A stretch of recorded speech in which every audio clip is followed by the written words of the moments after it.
भारत में दुनिया की सबसे महंगी एलपीजी कैसे मिल रही है?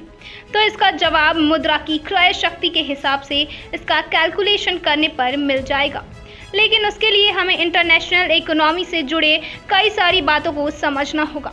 वैसे बताते चले कि इसी कैलकुलेशन के हिसाब से भारत में पेट्रोल का जो भाव है वो दुनिया में तीसरा सबसे ज़्यादा प्रति लीटर भाव है। वहीं डीजल के मामले में हम दुनिया में 8वें नंबर पर हैं। अगर आसान भाषा में समझे तो अपने देश में हम 1 रुपये में जितना सामान खरीद सकते हैं उससे ज़्यादा सामान नेपाल में भी खरीद सकते हैं, जबकि अमेरिका में हम 1 रुपये में कुछ भी नहीं खरीद पाएंगे। मतलब ये हुआ कि हर मुद्रा या करेंसी से उनके घरेलू बाजार में कितना और क्या सामान खरीदा जा सकता है वह उसकी क्रय शक्ति होती है। अलग अलग देशों की मुद्रा की परचेजिंग पावर अलग अलग होती है, लेकिन इंटरनेशनल मार्केट में जाते ही मुद्रा की क्रय शक्ति बदल जाती है। दुनिया भर की मुद्राओं के बीच इंटरनेशनल मार्केट में जो भी ट्रेंड होता है वो एक नॉमिनल एक्सचेंज रेट पर होता है।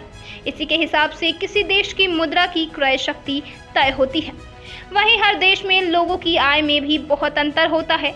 एक औसत भारतीय के लिए भारत में 1 लीटर पेट्रोल खरीदना उसकी एक दिन की आय का चौथाई हिस्सा हो सकता है, जबकि किसी अमेरिकी के लिए उसकी डेली इनकम का महज 1 हिस्सा।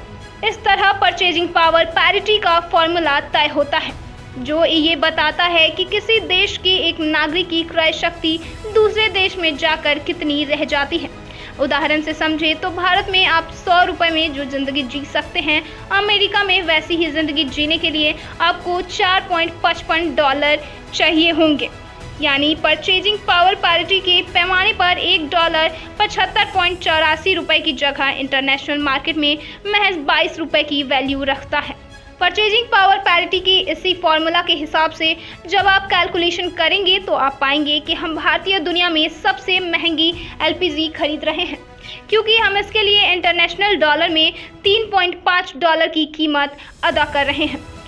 हमसे कम कीमत तुर्की और फिजी देशों में लगती है। पेट्रोल के लिए एक औसत भारतीय $5.2 और डीजल के लिए $4.6 का दाम अदा कर रहा है।